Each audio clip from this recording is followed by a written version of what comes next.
So guys last lecture में हमने ensembles के बारे में पढ़ा था। आज हम लोग डिस्कस करेंगे ensemble में एक तरीके का एल्गोरिदम है जिसका नाम है बूस्टिंग। सो बूस्टिंग के बारे में हम लोग जानेंगे what is boosting, why boosting is needed, how it works, where it works, साथ में उसके एप्लीकेशन। सो सबसे पहले हम देखेंगे बूस्टिंग की डेफिनेशन क्या है। So boosting it is an ensemble learning technique that combines multiple weak learners. Weak learners क्या होते हैं? Models that perform slightly better than random guessing. मैं बताऊंगा रैंडम गेसिंग भी क्या होता है। To form a strong predictive model. तो रैंडम गेसिंग क्या होता है? Random guessing in machine learning refers to making prediction without any learned patterns और model logic, essentially guessing outcomes at random. क्या मतलब होता है इसका? फॉर क्लासिफिकेशन, रैंडम गेसिंग means assigning a class label randomly often based on uniform probability. जिस भी तरीके की यूनिफॉर्म प्रोबेबिलिटी होगी, लेट्स से हम एक कॉइन टॉस करते हैं तो उसकी प्रोबेबिलिटी हेड और टेल आने की 0.5 होती है, राइट?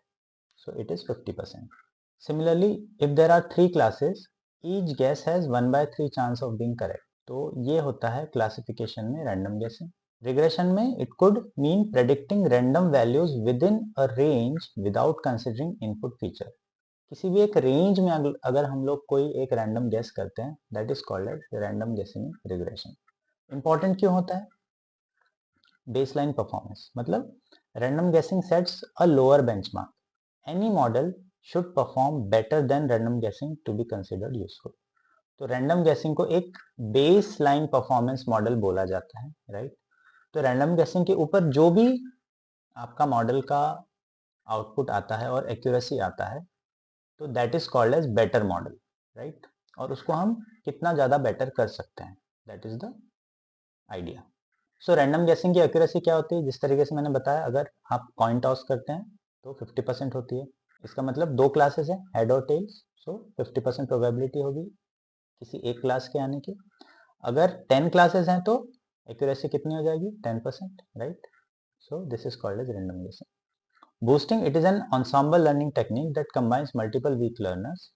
तो वीक लर्नर हम किसको बोल रहे हैं? जो रैंडम गेसिंग वाले मॉडल है उससे थोड़ा स्लाइटली बेटर परफॉर्म कर रहा है, that is called as weak learner. तो अलग अलग तरीके के वीक लर्नर्स, अलग अलग लेवल के वीक लर्नर्स को कंबाइन करके जो मॉडल बनता है, that we call as boosted model, and the process is called as boosting. तो डिफरेंट डिफरेंट टाइप्स के बूस्टिंग टेक्निक्स होती है। सो हम लोग यहाँ पे एडेप्टिव बूस्टिंग देखेंगे, जिसे बोलते हैं हम एडा boost, okay. Next is gradient boost, third is XD boost and light GBM, okay. तो हम इस टॉपिक पे एडेप्टिव बूस्टिंग को कवर करेंगे, राइट? अब इसकी नीड क्या होती है वो हम लोग जानेंगे, ओके। तो सबसे पहले मशीन लर्निंग में सबसे इंपॉर्टेंट की प्रॉब्लम क्या होता है? That is bias and underfitting. तो मैं थोड़ा सा एक्सप्लेन करता हूँ बायस क्या होता है, अंडरफिटिंग क्या होता है। What is bias? So bias is the error introduced by simplifying a real world problem too much, right? तो ये एक तरीका का एरर है। किसी भी मॉडल का एक कोई स्ट्रॉन्ग एजम्पशन हो सकता है जिसकी वजह से वो एक पर्टिकुलर मॉडल की तरफ जाता है, always, that is called as bias. और बायस फैक्टर अगर आ गया तो आपको एक्यूरेसी उतनी नहीं मिलती जितनी आपको मॉडल में रिक्वायर्ड है। इफेक्ट क्या होता है? High bias, model predictions are consistently wrong in the same direction, right? Model predictions are consistently wrong. क्या होता है एग्जाम्पल? हम एक एग्जाम्पल से भी समझ सकते हैं। Using a linear model for highly non linear data set. अब मान लीजिए कोई डेटा सेट है जो बहुत ही ज्यादा से नॉन लीनियर है, ओके, इस तरीके का, ये एक्स वाई एक्सिस बोल सकते हैं, वाई दिस इज एक्स। सो ये डेटा सेट बहुत ही रैंडम है। अब इसमें अगर आप इस तरीके का कोई लीनियर लाइन ड्रॉ कर लेते हो, आप इस तरीके का भी ड्रॉ कर सकते हो, राइट? आप इस तरीके का भी ड्रॉ कर सकते हो। जो डेटा सेट है that is highly non linear, okay, the data set is non linear, और आप उसमें एक लीनियर लाइन ड्रॉ करने की कोशिश कर रहे हो, राइट? तो इस तरीके का ये बायस कैरी करता है। Now what is underfitting?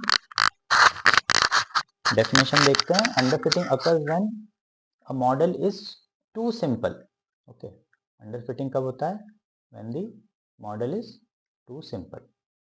Model underfitting में क्यों जाता है? Often due to high bias. अगर किसी मॉडल में बायस बहुत ज़्यादा है, ये डेफिनेटली मॉडल अंडर फिटिंग में जाएगा ही जाएगा। दूसरा रीज़न हो सकता है उसके फीचर्स बहुत कम हो। तीसरा रीज़न हो सकता है उसकी ट्रेनिंग बहुत कम की गई हो। ओके, मतलब इन पैरामीटर्स की वजह से अंडर फिटिंग हो सकता है। ओके, कैसे हम लोग अंडर फिटिंग को देख सकते हैं? सिम्टम्स क्या है? जैसे किसी डिसीज के सिम्टम्स होते हैं, वैसे हम अंडर फिटिंग के सिम्टम्स क्या हो सकते हैं किसी डेटा सेट में? तो लो एक्यूरेसी ऑन ट्रेनिंग डेटा, जो भी हम डेटा ट्रेन कर रहे हैं उसमें एक्यूरेसी बहुत कम होगी। Okay, second is low accuracy on test data. Training data के बाद जो टेस्ट डेटा पे हम लोग मॉडल इवेल्युएट करते हैं, उसकी भी एक्यूरेसी बहुत कम होगी।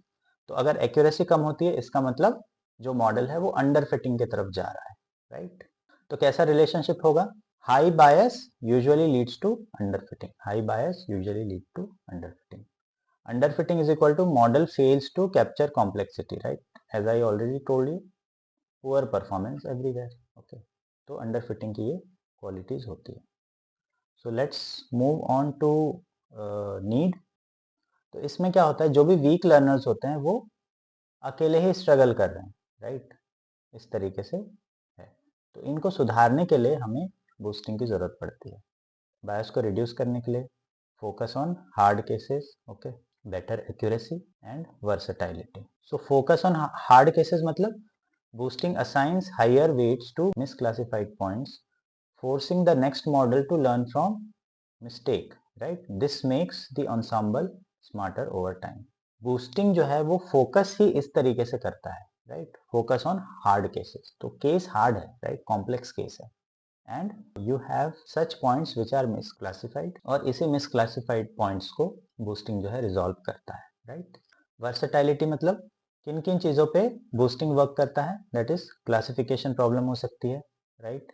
रिग्रेशन हो सकती है, रैंकिंग प्रॉब्लम हो सकती है, एल्गोरिथमिक एक्जीबूस्ट, कैगल कंपटीशन, राइट? तो वर्सेटाइलिटी बूस्टिंग में हमेशा देखी जा सकती है। हाउ इट वर्क्स, तो गाइज एक छोटा सा एग्जांपल दूंगा। हमारे पास पॉइंट्स है क्रॉस और जीरोस, राइट? तो इस तरीके के पॉइंट्स हमारे किसी बॉक्स के अंदर हैं। ये जैसे हमारा बॉक्स है, इसमें पॉइंट्स हैं, ओके। अब हम लोग क्या कर रहे हैं, कुछ जो पॉइंट्स क्रॉस है उसको और जीरो को हम अलग अलग करने की कोशिश कर रहे हैं, ओके। तो मान के चलो हमने पहला डिवीजन इस तरीके से किया, राइट? ये वाला। दूसरा डिवीजन हमने इस तरीके से किया, ये हटा दिया, राइट? इस तरीके से। तीसरा डिवीजन हमने ऐसे किया, फिर तीनों का मिक्स करके हमारा मॉडल ऐसे बन गया। जो भी मिस क्लासिफाइड पॉइंट्स थे, ये आप देख सकते हो 3x हैं। सो इसको हम लोग बोलते हैं इटरेशन, राइट? सो ये फर्स्ट इटरेशन हो गया, फर्स्ट इटरेशन हो गया, ये सेकंड इटरेशन हो गया, ये थर्ड हो गया। तो फर्स्ट इटरेशन में हमारे 3 पॉइंट्स जो हैं, जो क्रॉस हैं, वो मिस क्लासिफाइड पॉइंट्स की कैटेगरी में आते हैं। हमने उसको वेट्स असाइन किया। ये वेट्स, इसको हम लिखते हैं WM मिस क्लासिफाइड। तो WM will be greater than normal.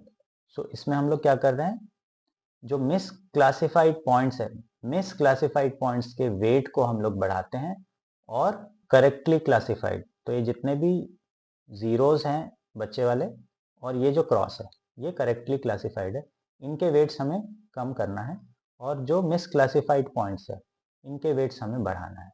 Similarly इसमें आप देखो, इस तरीके से हम लोगों ने इटरेशन किया, तो इसमें क्या हुआ, ये 3 पॉइंट्स ऐसे हैं जो मिस क्लासिफाइड पॉइंट्स की कैटेगरी में आते हैं, तो हमने इनका वेट बढ़ाया, और बाकी जो पॉइंट्स हैं, राइट, बाकी पॉइंट्स, इनका वेट हमने डिक्रीज किया। सिमिलरली अब इस तरीके से इटरेशन थर्ड हुआ, थर्ड इटरेशन, तो इसमें हम लोग क्या कर रहे हैं, इन तीनों पॉइंट्स का वेट हम लोग बढ़ा रहे हैं, क्योंकि ये मिसक्लासिफाइड पॉइंट्स है, और इनका जो है पॉइंट्स, सॉरी, इनका जो वेट है हम लोग रिड्यूस कर रहे हैं, राइट? इन तीनों मॉडल को हम लोग कंबाइन करके इस तरीके से मॉडल बनाते हैं जो करेक्टली क्लासिफाइड पॉइंट्स की कैटेगरीज में सारे पॉइंट्स आते हैं। ये करेक्टली क्लासिफाइड है, ओके। तो आप देख सकते हैं how boosting work starts with a base model. तो हमारे पास एक वीक लर्नर था जिसके पॉइंट्स कहीं पे भी क्लासिफाइड नहीं थे। Assign weights to all data points, second step होगा, हमें सारे डेटा पॉइंट्स को वेट असाइन करना है। हर एक इटरेशन के बाद हमें मिस क्लासिफाइड पॉइंट्स का वेट इंक्रीज करना है, और करेक्टली क्लासिफाइड पॉइंट्स का वेट डिक्रीज करना है, ओके। और फोर्थ स्टेप आ जाएगा हमारा combine all models, right? Combine all models using weighted voting, right? और weighted averaging. तो रिग्रेशन के केस में वेटेड एवरेजिंग होगा और क्लासिफिकेशन के केस में वेटेड वोटिंग होगा. ओके, और इसके थ्रू हम लोग जो हमारा मॉडल बनेगा that will be boosted model, right? That will be called as boosted model. Okay, तो बूस्टेड मॉडल में क्या क्वालिटीज होगी? बेटर एक्यूरेसी होगी, वर्सेटाइलिटी होगी, बायस को हम लोग रिड्यूस कर पाएंगे, राइट? सो ये क्वालिटीज हमारी बूस्टेड मॉडल में देखने मिलेगी. ओके, अब हम जानेंगे बूस्टिंग वर्क कहाँ करता है या इसके एप्लीकेशंस क्या क्या है. Okay, so scenarios where accuracy is critical and data has complex patterns. तो हमें इसे कहाँ यूज करना है? जहां पर एक्यूरेसी की बहुत जरूरत है, वेरी इंपॉर्टेंट. ओके, और डेटा में कॉम्प्लेक्स पैटर्न है. ओके, डेटा में कॉम्प्लेक्स पैटर्न है, उन केसेस में हमें बूस्टिंग की जरूरत पड़ेगी. तो किस किस तरीके के डेटा हो सकते हैं? एक तो स्ट्रक्चर्ड डेटा हो सकता है, banking, insurance, health care, right? Kaggle competitions के बारे में आप जानते होंगे, जिसमें एक्जीबूस्ट और लाइट जीबीएम मॉडल यूज किया जाता है. ओके, क्लासिफिकेशन प्रॉब्लम, किस तरीके की क्लासिफिकेशन प्रॉब्लम में यूज कर सकते हैं? Spam detection, fraud detection, sentiment analysis. Okay, regression problem किस तरीके का हो सकता है? Predicting house prices, right? Demand forecasting. Ranking task हो सकता है जिसमें सर्च इंजन और रिकमेंडेशन सिस्टम को डेवलप किया जा सकता है, जहां बूस्टिंग को यूज किया जा सकता है. सो इन रैंकिंग टास्क में एक तरीके का एल्गोरिदम है दैट इज लैम्डा मार्ट. ये बहुत ज़्यादा वाइडली यूज होता है. So guys, if you want to know more about lambda mart तो आप कमेंट में मुझे पूछ सकते हैं. I will bring you the video for lambda mart very soon. Okay, so अगर आप रिक्वेस्ट करेंगे तभी मैं वीडियो लेकर आऊँगा, otherwise it's of no use, right? Now, next is small to medium data set. Boosting shines when data isn't massive but require high accuracy. So boosting shine कब होगा? जब डेटा सेट बहुत ज़्यादा कॉम्प्लेक्स ना हो, बहुत ज़्यादा बड़ा ना हो, but you want too much accurate analysis, right? तो अगर आप चाहते हो कि आपका मॉडल आपको बहुत एक्यूरेट चाहिए, then you must go for boosting your model. So guys, this is all about boosting technique. In my next video, I will be talking about bagging, right? And later on, we will be comparing the characteristics of bagging and boosting and see which model is better performing. या कौन सा model जो है हम ज़्यादातर use कर सकते हैं या किस तरीके का उनके बीच में कंपैरिजन हो सकता है. So thanks a lot and please like, share, subscribe to my channel. Thank you.